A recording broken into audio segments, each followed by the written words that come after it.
Hello friends, नमस्कार। सभी का स्वागत है मेरे चैनल पर।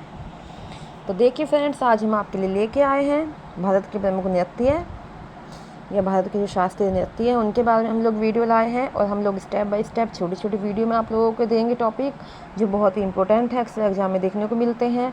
तो आज हम लोग आपको शास्त्रीय नृत्य बताएंगे, फिर नेक्स्ट वीडियो में लोक नृत्य के लिए हम लोग समझाएंगे। तो देखिए, हमारे जो है भारत में 8 नृत्य हैं। पहले हमारे 7 होते थे, 7 डांसेस थे हमारे, जो कि शास्त्रीय या क्लासिकल डांस जिसको कहा जाता है वो वाले थे हमारे। और अब ये जो है 8 हो गए हैं। तो जो लेटेस्ट है वो भी यहाँ पे बताया जाएगा।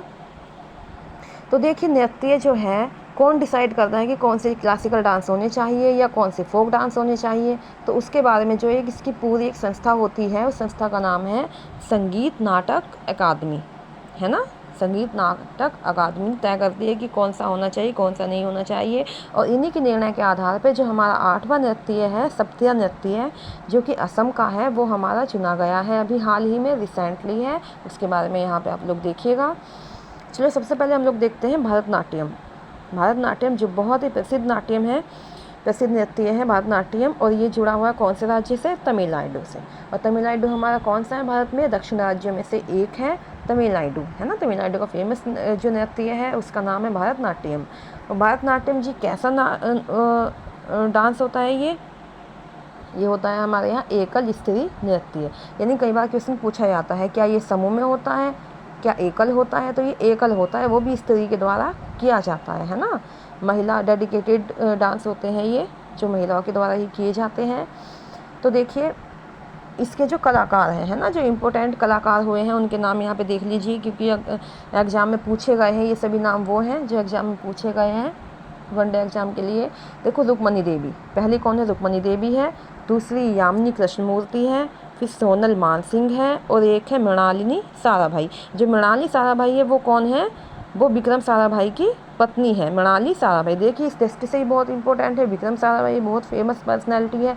तो उनकी वाइफ जो मृणालिनी साराभाई है वो कौन से नृत्य से जुड़ी हुई है? वो जुड़ी हुई है भरतनाट्यम से, है ना। फिर नेक्स्ट हमारा आता है मल्लिका साराभाई। मल्लिका साराभाई भी कौन सी नृत्य को जानने वाली नृत्यांगना है? वो है भरतनाट्यम से जुड़ी हुई, ठीक है। अब देखिए अगला सेकंड नंबर पे हमारा कौन सा आता है? सेकंड नंबर पे हमारा आता है कथकली। कथकली जो है सेकंड नंबर पे आता है, और ये हमारा केरल राज्य से जुड़ा हुआ है। यानी कथकली नृत्य कहाँ का है? ये केरल राज्य का है। कथकली और केरल, इसको याद करने में कोई कठिनाई नहीं होती है। ये बिल्कुल सेम नाम है, डांस का नाम और राज्य का नाम भी मिलता जुलता है। तो ये एकल पुरुष नृत्य होता है ना। देखिए, वो पहला भरतनाट्यम स्त्री नृत्य है और ये एकल पुरुष नृत्य होता है। और ये जो है बाद में महिला भी इसको करने लगी थी, लेकिन जो डेडिकेटेड है, अगर एग्जाम में ऑप्शन देते हैं कि पुरुष नृत्य या महिला नृत्य है, तो वहाँ पर हम लोग पुरुष नृत्य ही क्लिक करेंगे, ठीक है। यही सही माना जाएगा, क्योंकि वो समय के साथ इसमें बहुत चेंजेज हुए हैं। बाद में महिला भी इस डांस को करने लगी है। और देखिएगा, इसके जो बाद में महिला करने लगी है, इसके जो प्रमुख है। और एक और इम्पोर्टेंट चीज़ इसमें ये है कि जो ये नृत्य होता है कथकली, ये कोई अलग सा टॉपिक नहीं होता। इसमें रामायण और महाभारत के चरित्र को दर्शाया जाता है, ठीक है। रामायण और महाभारत के चरित्र उठा लिए जाएंगे, उनके हिसाब से दर्शाया जाएगा, उन्हीं पर नृत्य किया जाएगा। तो यानी कि ये क्लासिकल डांस होते हुए भी एकदम ट्रेडिशनल डांस भी है ना। तो देखिए, इसमें जो इसकी पहले कलाकार ये हुई है रागिनी देवी, उसके बाद हुई है रीता गांगुली, फिर हुई है सदानम कृष्णमूर्ति। तो ये इसकी कलाकार हुई है महिला, है ना। रागिनी देवी महिला कलाकार है, रीता गांगुली भी है, सदानम कृष्णमूर्ति ये जेंट्स हैं। अब देखिए, थर्ड नंबर पे हमारा आता है मोहिनीअट्टम। थर्ड नंबर पे मोहिनीअट्टम आता है। मोहिनीअट्टम कहाँ का है? ये भी केरल का है। देखिए, केरल राज्य के 2 डांस है जो कि क्लासिकल श्रेणी में लिए गए हैं, है ना। ये अपनी क्वालिटी के आधार पे ही लिया गया है इनको। मोहिनीअट्टम भी केरल का है और ये है एकल स्त्री नृत्य। अब समझने वाली बात ये है कि यहाँ पे देखो, केरल का मोहिनीअट्टम एकल स्त्री नृत्य है और केरल का ही कथकली एकल पुरुष नृत्य है, ठीक है। अब देखिए, एकल स्त्री नृत्य होने का मतलब क्या? यहाँ पे स्त्री ही करती है और ये जो है एक देवदासी परंपरा को दर्शाता है। इसमें स्त्री जो है एक देवदासी के रूप में नृत्य करती हैं। अब देखो जो इसमें हेमा मालिनी है, हेमा मालिनी भी इसी से जुड़ी हुई है। क्वेश्चन उठता है हेमा मालिनी कौन से शास्त्रीय नृत्य से जुड़ी हुई है, तो वो जुड़ी हुई है मोहिनी अट्टम से। और वैजयंती माला जो एक पुरानी हीरोइन थी, वो भी इसी नृत्य को बहुत अच्छे से जानती थी। और तो दो ही इम्पोर्टेंट है, आप लोग दो ही याद कर लीजिएगा इसके जो कलाकार हैं। और ये किससे जुड़े हुए हैं, मोहिनी अट्टम से। फिर आता है नेक्स्ट कुचिपुड़ी। कुचिपुड़ी जो आंध्र प्रदेश का नृत्य है, और कुचिपुड़ी एक गांव के नाम पे पड़ा हुआ है ना। आंध्र प्रदेश में एक गांव है कुचिपुड़ी, वहाँ के लोग इस नृत्य को बहुत अच्छे ढंग से करते थे, त्यौहार मनाते थे, तो इसीलिए इस नृत्य को कुचिपुड़ी नाम दिया गया है। आंध्र प्रदेश का है ये। और इसमें देखो इसको जानने वाली है यामिनी कृष्णमूर्ति, यामिनी रेड्डी, ये इसके कलाकार है। देखो यामिनी कृष्णमूर्ति यहाँ पे इसको भी जानती है कुचिपुड़ी को, और यामिनी कृष्णमूर्ति उस डांस को भी जानती थी।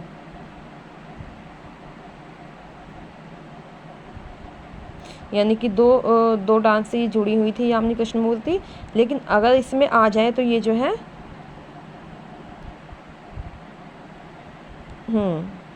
ठीक है, यामिनी कृष्णमूर्ति जो है ये हमारी भरतनाट्यम को भी जानती थी। भरतनाट्यम और कुचिपुड़ी दोनों ही इनके फेमस नृत्य थे, लेकिन ये जो है विशेष तौर पे भरतनाट्यम के लिए ही जानी जाती हैं। अगर ऑप्शन में दोनों डांस आ जाते हैं, भरतनाट्यम और कुचिपुड़ी कौन से को जानती थी, तो हम लोग भरतनाट्यम को ही क्लिक करेंगे। देखो पारंगत दोनों डांस में थी ये, लेकिन दोनों ऑप्शन आने पर उसको करेंगे, दोनों में से एक भी आए तो फिर इन दोनों को ही हम लोग सेलेक्ट करेंगे। कुचिपुड़ी आंध्र प्रदेश का है, और इसके डांसर हमने देखे हैं। जो कलाकार है यामिनी कृष्णमूर्ति और यामिनी रेड्डी। देखो दोनों के नाम सेम है, आसानी से याद हो जाएंगे। फिर नेक्स्ट हमारा आता है ओडिसी। ओडिसी नाम से ही जाना जाता है कि ये ओडिशा से संबंधित है, और ये जो महरी संप्रदाय द्वारा किया जाता था ओडिसी।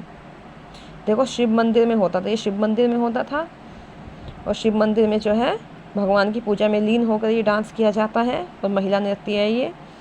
फिर नेक्स्ट हमारा आता है मणिपुरी नृत्य। ये मणिपुर से संबंधित है, और इसके कलाकार देखो ये क्या है, सावेरी बहनें। छावेरी बहनें इसके कलाकार थे, यानी तीनों बहना बहुत फेमस है इस डांस के लिए, तो तीनों बहनों को झावेरी बहना कहा गया है ना। देखो सबसे पहली थी नयना, दूसरी सुवर्णा, और तीसरी थी इसमें दर्शना। ये तीनों बहनों के नाम हैं, नयना, सुवर्णा और दर्शना। ये तीनों झावेरी बहनें हैं जो कि मणिपुर नृत्य से संबंधित है। अब देखिए नेक्स्ट हमारा आता है कथक। कथक बहुत ही अच्छा नृत्य है, और इसे नटवरी नृत्य भी कहते हैं, है ना। नटवरी नृत्य किसे कहते हैं, कथक को। कथक को नटवरी नृत्य या फिर कथक या फिर रास नृत्य भी कहा जाता है इसको, ठीक है। अगर रास नृत्य भी आ जाए तो वो भी कथक ही कहलाएगा। और ये जो उत्तर प्रदेश का एकमात्र शास्त्रीय नृत्य है, और इसके जो है 4 प्रमुख घराने हुए हैं कथक के। देखो किया तो अधिकतर लोग करते हैं, लेकिन चारों घराने इसके फेमस होते हैं, ठीक है। इन घरानों के कई जो हैं कलाकार आए हैं, जैसे एक जयपुर घराना है, लखनऊ घराना है, बनारस घराना और रायगढ़ घराना। अब देखिए जो हमारे शोभना नारायण हुए हैं वो हमारे जयपुर घराने से संबंधित हैं। फिर हुए हैं लच्छू महाराज और बिरजू महाराज, ये दोनों लखनऊ घराने से संबंधित हैं। और फिर आते हैं सितारा देवी, ये बनारस घराने से संबंधित हैं।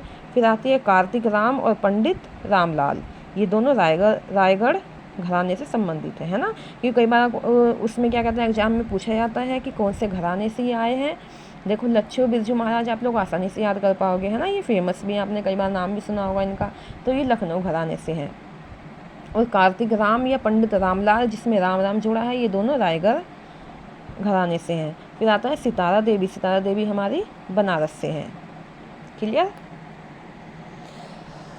अब देखिए नेक्स्ट हमारा आता है सप्तिया नृत्य। जो सप्तिया नृत्य है ये सबसे लेटेस्ट नृत्य है ना। रिसेंटली इसको सेलेक्ट किया गया है, और ये हमारा असम का है, और महिला एकल नृत्य है ये, और सप्तिया नृत्य इसका नाम है, ठीक है। और ये कब इसमें हुआ था, शामिल हुआ था शास्त्रीय नृत्य में, ये शामिल हुआ था 15 नवंबर 2000 को, है ना। 15 नवंबर 2000 को इसमें शामिल किया गया था ये। और जिसके कलाकार है रामकृष्ण और कृष्णा शई, रामकृष्ण और कृष्णा शई इसके जो हैं कलाकार हैं ये, ठीक है। और इसका नाम क्या है, सप्तिया नृत्य है, और असम से लिया गया है ये, महिला एकल नृत्य है।